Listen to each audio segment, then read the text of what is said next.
और फिल्म अभिनेता रजा मुराद इस वक्त हमारे साथ जुड़ चुके हैं। रजा जी, बहुत ही दुखद खबर है, लेकिन फिर भी मैं आपसे चाहूंगी कि कोई ऐसी यादें हैं जो आप हमारे दर्शकों के साथ साझा करना चाहें। मैं समझता हूं कि इससे ज्यादा दुखद तो समाचार हो ही नहीं सकता। हमने कोहिनूर हीरा खो दिया है। मैं ये कहूंगा कि इससे अच्छी आवाज तो मुमकिन है ही नहीं दुनिया में।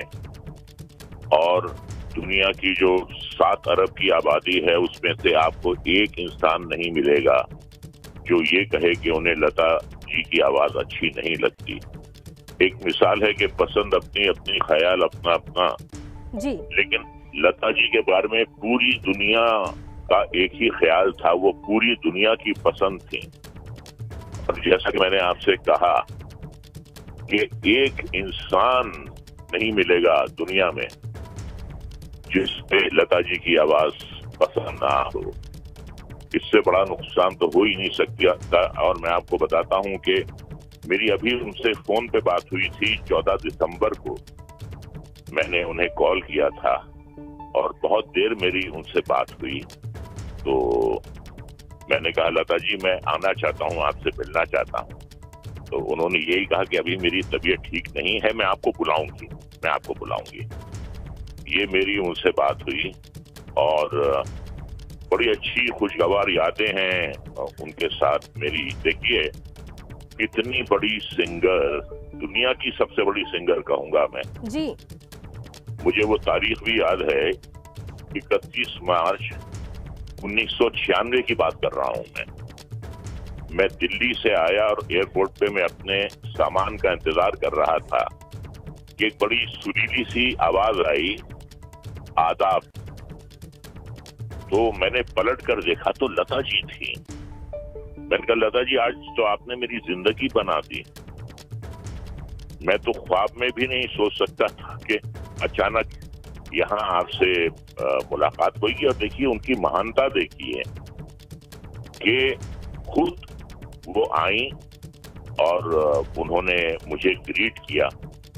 तो देखिए उसमें मेरा बड़ापन नहीं है, उसमें उनका बड़ापन है जी। कि दुनिया की सबसे महान गायिका खुद चलकर आ रही हैं और आप को ग्रीट कर रही हैं, आपको नमस्ते आदाब कर रही हैं। तो वो दिन मेरी जिंदगी का एक यादगार दिन है जिससे मैं कभी भूल ही नहीं सकता। और खैर उनके गाने का तो कोई उसका तो कोई कहना ही नहीं है। पिछले 75 साल से ज्यादा जो उन्होंने पूरी दुनिया के गानों में अपनी आवाज का रस घोला है, तो उसका तो कोई मुकाबला दुनिया में हो ही नहीं सकता। और इतना बड़ा नुकसान है हमारे देश का, उनके अरबों संगीत प्रेमियों का। उन्होंने हमारे जीवन में अपनी आवाज के बल पर जो उन्होंने हमारे जीवन में संगीत का रस घोला है, तो मैं नहीं समझता कि दुनिया में या आती दुनिया में और कोई गायिका ऐसी होगी जिसने हर इंसान के जीवन में जिसने रस घोला हो। और मैं तो यही कहूंगा कि जिस तरह एक कश्मीर है, जिस तरह एक ताजमहल है, इसी तरह एक लता मंगेशकर है और हमेशा रहेंगी। देखिए मैं ये कहूंगा कि उनका जो जीवन था जी। उन्होंने शादी नहीं की थी, लेकिन वो अपने खुद के परिवार से बहुत अटैच्ड भी हैं। उन्हीं के साथ वो रहती थी।